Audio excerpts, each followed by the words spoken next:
sequels in general seem to be like taking the darker next step, but like Iron Man 2 was really silly, kind of. College students don't generally find themselves with a lot of free time. Between classes and all kinds of other commitments, sitting on the couch with nothing to do is rare. Take Syracuse University student Jill Thaw, for example. You know, if you work lab hours that are wonky, if you are on assignment to go shoot something, if you just want to go to the gym or go grab a bite to eat with someone, you know, it's not scheduled the same way a 9-to-5 job is.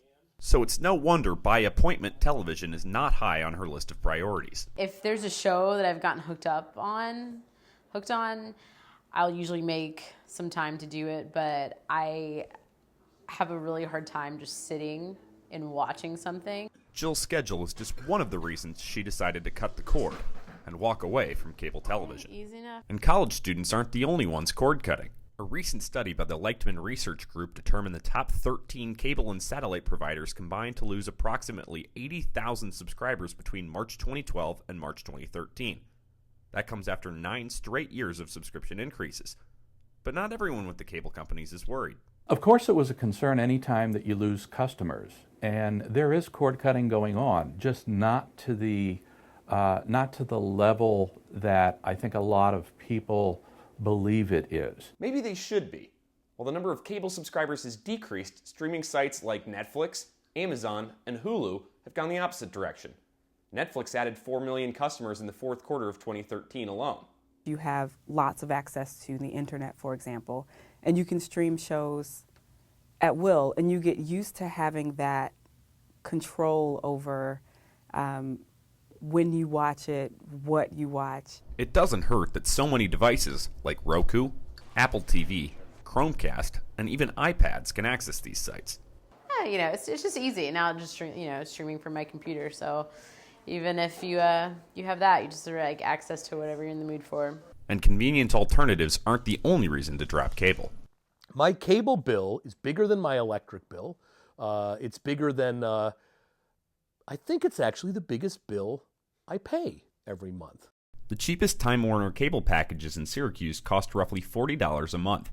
Then the question really becomes, okay, now I can get Netflix for $7.99 and I can get all this stuff.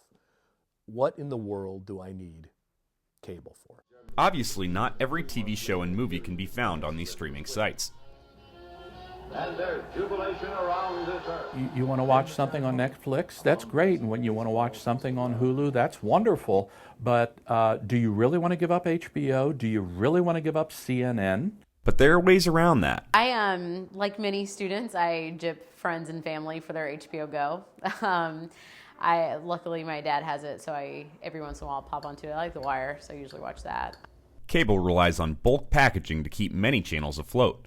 And nowhere is that more true than with sports networks. If you want ESPN and you're a cable provider, you have to buy the other 3 channels. You don't have a choice.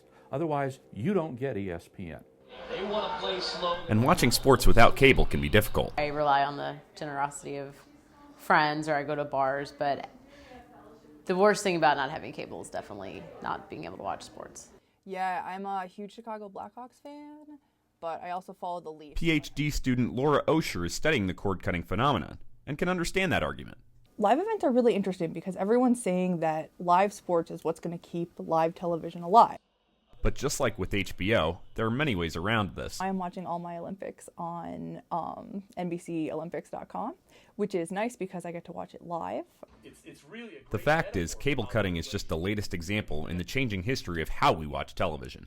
It used to come over the air, then it came over cable. Now it comes streaming onto our internet. In 10 years, there could be laser unicorns who deliver it directly to our cerebral cortexes. That might be a stretch, but considering how far we've come, who knows? Reporting from Syracuse, Jack Fitzsimmons, NCC News.